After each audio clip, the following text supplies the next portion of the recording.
My name is Ethan McLaughlin, and today I'm going to talk to you about the North American video game crash of 1983. For those of you who don't know, the video game crash, also known as Atari shock, was a huge recession in the video game industry that occurred from 1983 to 1985. There were lots of factors that went into causing the crash, and in the following video I will discuss most of the reasons why. Reason number 1, bad games. Pac-Man is one of the most well-known and successful video games ever made, and when the original arcade version was released in 1980, Atari acquired the rights to produce a version for their home console, the Atari 2600. At this time, there were approximately 10 million Atari 2600s being used, so with that knowledge, Atari decided to produce 12 million, assuming that 2 million people would buy the console just to play the game. A man called Todd Fry was tasked with creating the game. Development began in May of 1981. After a few months, Fry had created a prototype of the game and he showed it to Atari. However, Atari, wanting to capitalise on the lucrative holiday season, released the prototype. Once it was released, it garnered mixed to negative reviews. However, the game initially sold well, selling around 7 million copies, but these sales eventually slowed down and Atari had to deal with the profit loss that came with over 5 million unsold copies. Another example of a game that did poorly was E.T. the Extraterrestrial. Atari acquired the rights to produce an adaptation for the 2600, which getting the rights alone cost $20 million.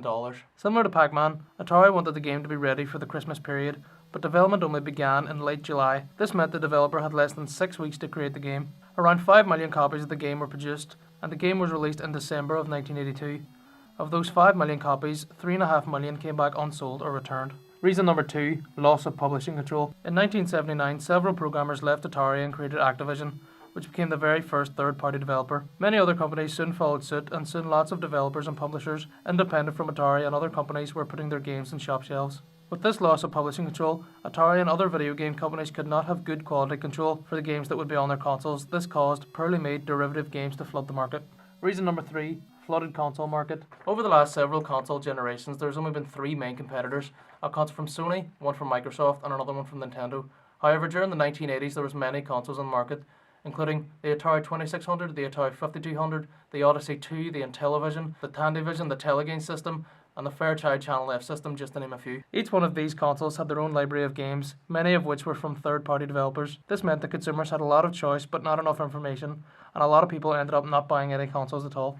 Reason number 4, competition from PCs. Computers had better visuals and sound compared to home consoles. This, combined with the ability to do things like accounting and word processing, and their reasonable price, made computers a better investment than consoles. Therefore, consoles were beginning to sell less and less. These contributing factors all led to a 97% drop in revenue for the video game industry, from $3.2 billion in 1983 to approximately $100 million in 1985. Now, some of you are probably wondering how the Western video game market recovered, and the answer is Nintendo. After the NES, or the Nintendo Entertainment System, was released, the industry began to recover, and by 1988, revenues were over $2.3 billion.